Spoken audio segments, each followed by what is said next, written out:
6:40 in the morning. I recorded the fog level in the valley. 6:47. The recording played back. My voice was missing, not silent. Missing. The words remained. The breath remained. Even the small, wet click behind my teeth remained. But every rise, every fall, every trace of impatience, affection, shame, cruelty, apology, fear, gone. The sentence sounded like it had been spoken by my body, after I had already left it. Survey Point 2. Northern peat shelf. Soil unstable after rainfall. A long pause. Then, from somewhere behind the recording, a kettle began to sing. I was sitting on the stone floor of a pine cottage in Glen Mòr-Ruisg, a remote settlement buried deep in the Northern Highlands. Rainwater dripped from my coat into a cracked copper bowl beside the door. Red mud dried around the soles of my boots. Across the low oak table, the woman who owned the cottage stopped peeling turnips.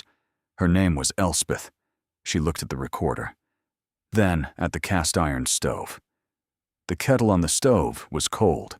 No fire. No steam. Still, from the tiny speaker of the recorder, the kettle sang. A thin, rising whistle. Too human for metal. Elspeth moved immediately. Not frightened. Practiced. She wrapped the recorder in a heavy wool cloth. She pressed both palms over it.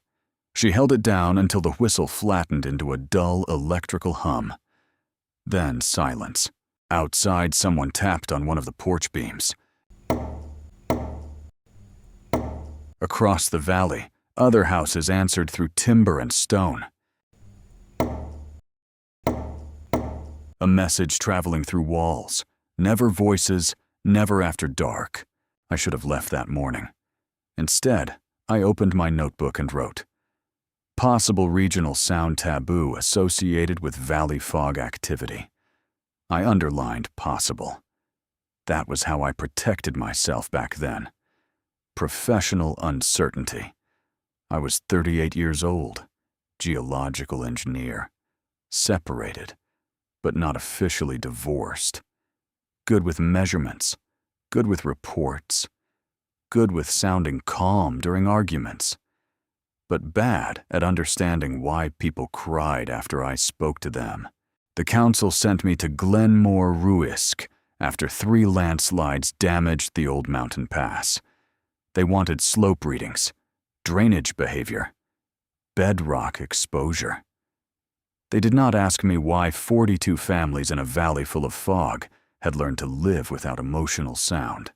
No slammed doors, no shouting children, no singing while cooking, no arguments escaping windows, no kettle ever allowed to whistle.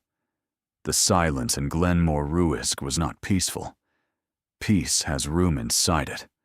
This silence was compressed, stored beneath floorboards, pressed into stone walls darkened by generations of weather. Even the dogs moved carefully, especially the dogs. Elspeth lived in the cottage with her grandson, Callum, 10 years old, thin wrists, pale hair. He moved quietly, even while running. When he laughed, his shoulders shook, but no sound came out. The first night I arrived, I greeted him like a normal child. Hey there. Too loud. Too open. The room stopped. Elspeth's knife froze above the cutting board. Callum lowered his eyes immediately. An old man beside the hearth turned away with visible embarrassment, as if I had exposed something intimate without permission. I whispered an apology. Elspeth took a burnt piece of charcoal from the fireplace. She drew 3 marks on a piece of scrap paper.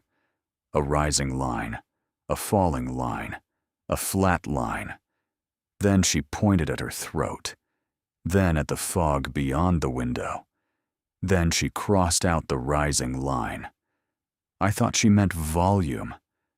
I did not yet understand that loudness was only dangerous because emotion travels more easily when it is carried upward. The next morning, my district guide explained the rest.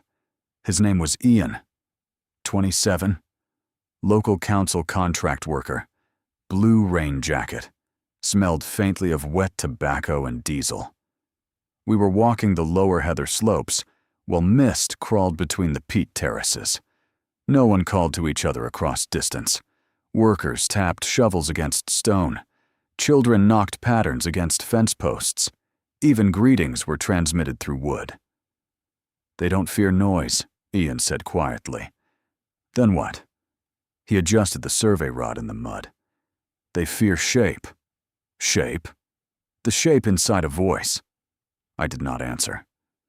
"You know when someone says they're fine," Ian said. "But the way they say it enters the room before the words do." I stayed quiet. "That is shape." Rain ticked softly against my hood. "What happens if someone forgets?" Ian took too long to respond. "In the morning," he said carefully, "they can still speak. And only outsiders think that means they survived." At 2:13 that afternoon, a child broke a glass jar near the supply shed. It shattered against stone. Every adult stopped moving. The boy stood frozen beside the broken glass, already terrified. His mother rushed toward him. Too late. The child cried once. "Mom!" One word, sharp at the beginning, breaking upward at the end. Pure fear. The fog at the base of the valley shifted. Not dramatically, not like a living thing. It simply leaned.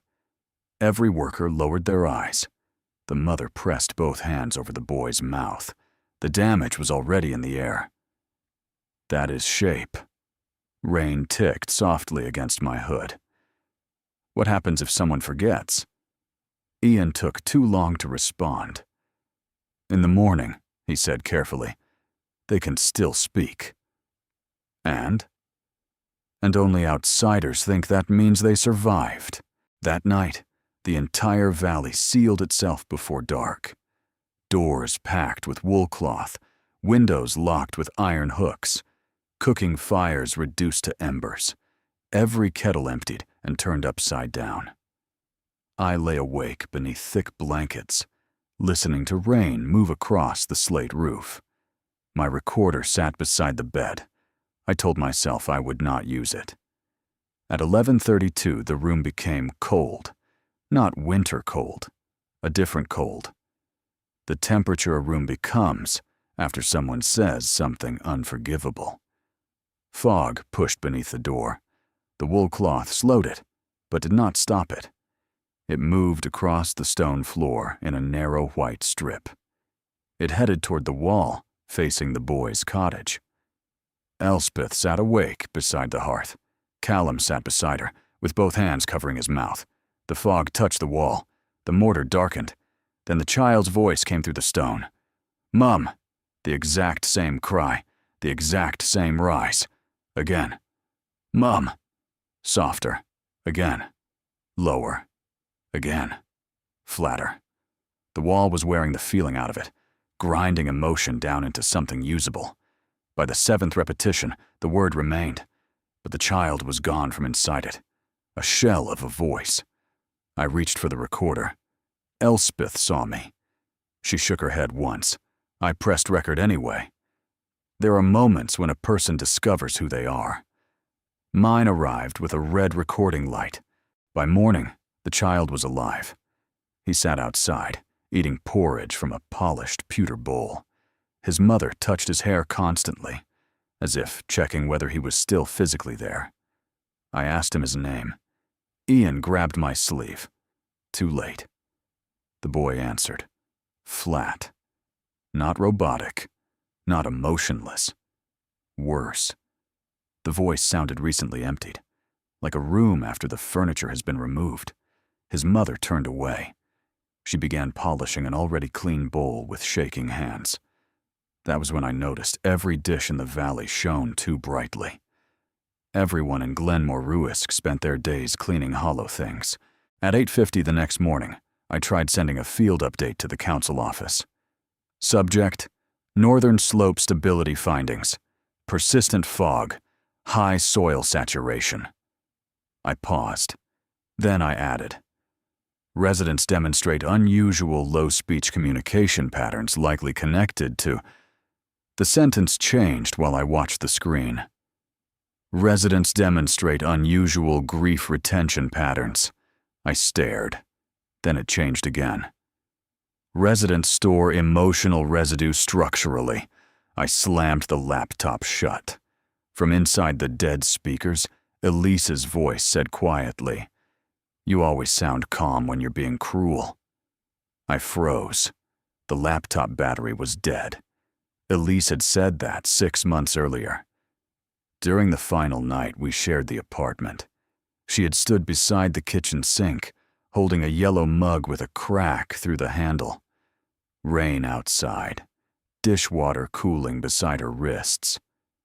"You never yell," she told me. "You just make people feel stupid for hurting around you." I had answered exactly the way I always answered, measured, controlled. I didn't mean it like that. The kettle in Elspeth's kitchen began to whistle. No fire burned beneath it. Elspeth crossed the room instantly. She removed it from the stove anyway. Her hands were trembling. That afternoon, Ian took me to the upper survey point overlooking the valley. Heather. Peat. Black rock shining with rain. I drilled a core sample beside an old pine stump split by lightning. At 40 centimeters, the auger struck something hollow. Not wood. Not stone. Hollow. Warm air rose from the borehole, carrying the smell of wet paper and old smoke. Then my mother's voice emerged from the ground. "Lower your voice, Daniel." I stumbled backward into the heather. My mother had been dead 11 years, but the tone was exact. Hospital corridors, funeral homes, arguments outside my father's room. "Lower your voice. You're making it worse." The hole beneath me looked like a mouth waiting for another sentence. Ian did not ask what I heard. He filled the hole with wet soil immediately. "Never leave openings here," he said. His own voice sounded thinner than before, like some of the warmth had already drained from it. That evening, delayed messages from Elise arrived all at once when signal returned. "Are you still in the Highlands? I don't want to fight over text. I miss who you were before everything became a debate." Then one final message. "I think you only know how to speak when you're defending yourself." I stared at the screen while Elspeth washed oats nearby. Callum tapped quiet patterns against the underside of the table. I typed, "I'm sorry." Deleted it. I typed, "You know I never wanted to hurt you." Deleted it. Every sentence I possessed felt sharpened, like language itself only existed in my hands as leverage. Callum stopped tapping. He looked at me carefully. Then he tapped once against the wooden pillar beside him. Ian listened. "The boy asked if your voice is sick." "And Elspeth?" Ian hesitated. "She said, 'Not yet.'" That night, Elspeth taught me the tapping patterns used in the valley.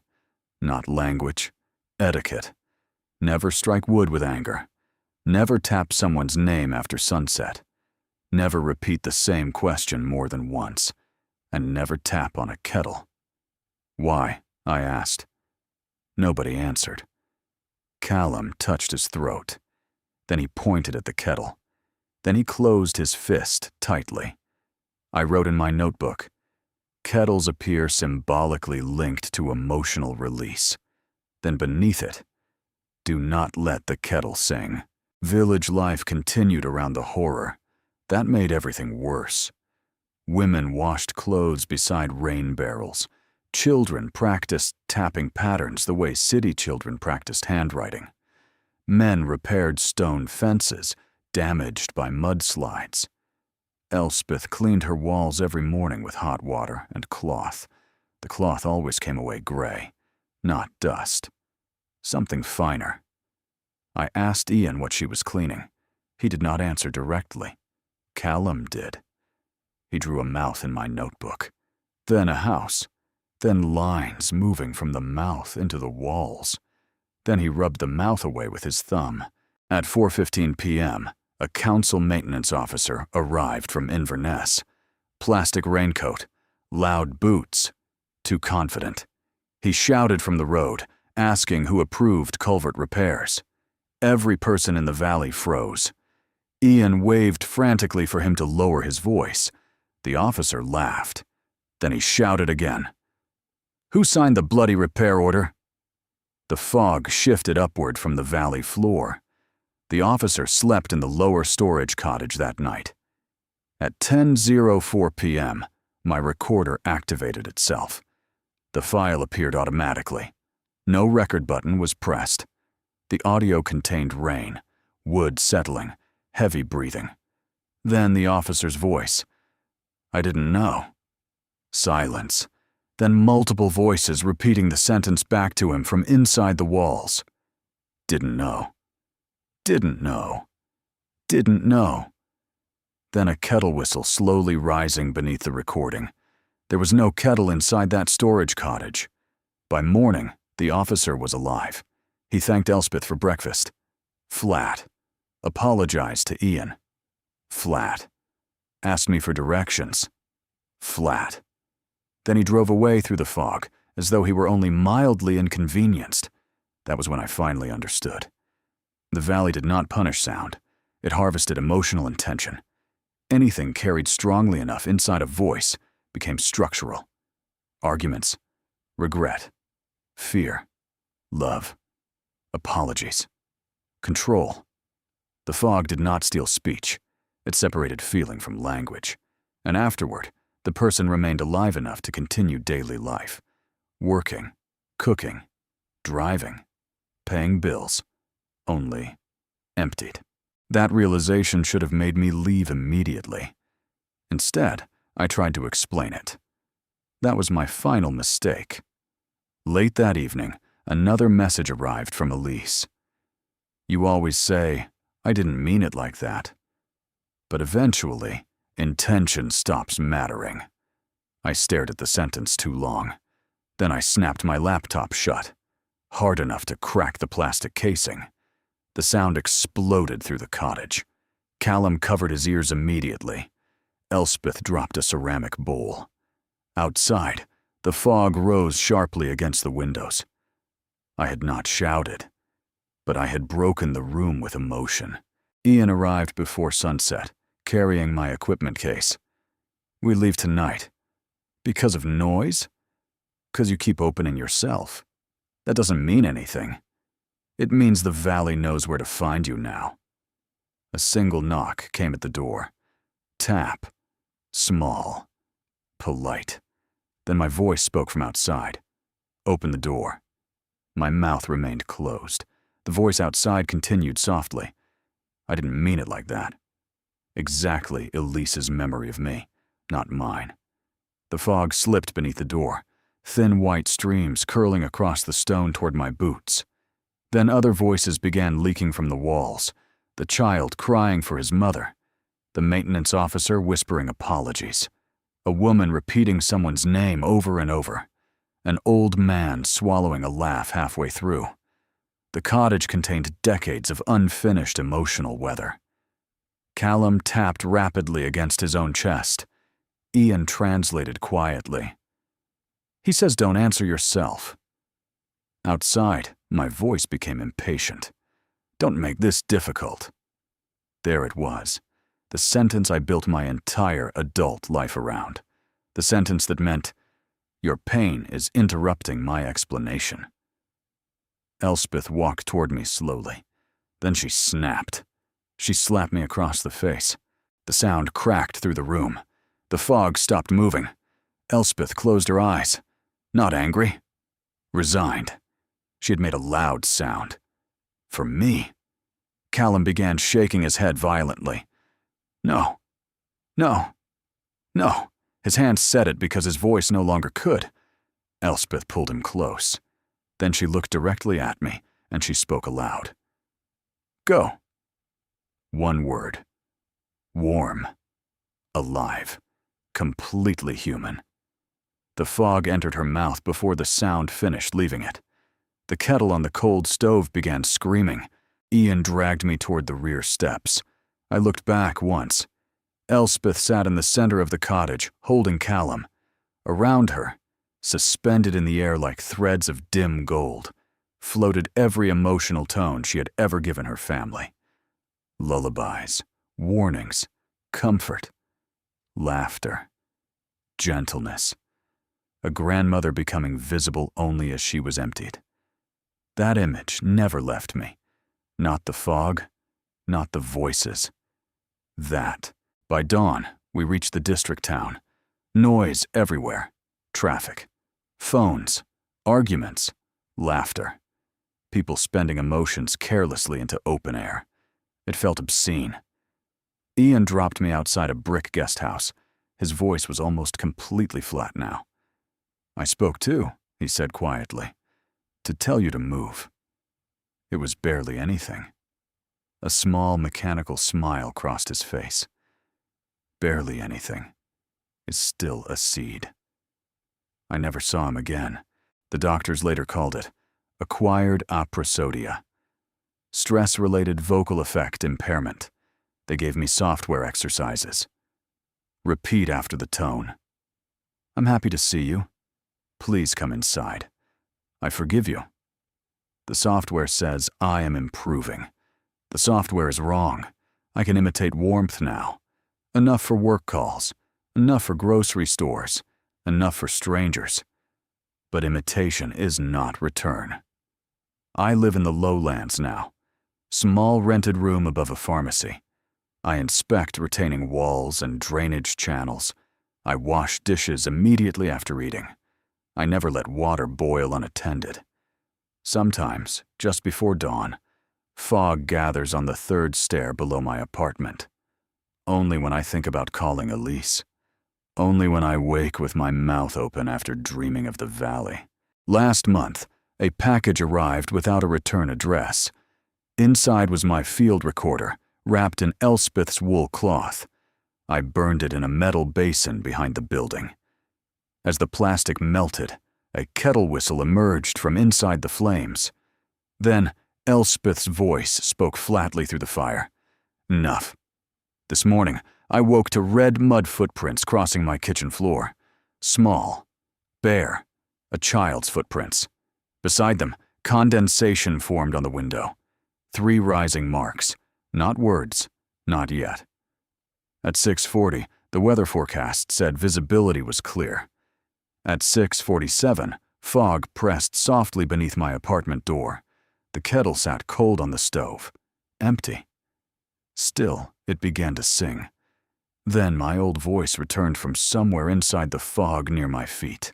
Warm, patient, cruel. "Open the door." I grabbed the kettle immediately and tore it off the stove before the whistle could finish. Then my hands went cold. There had never been water inside it.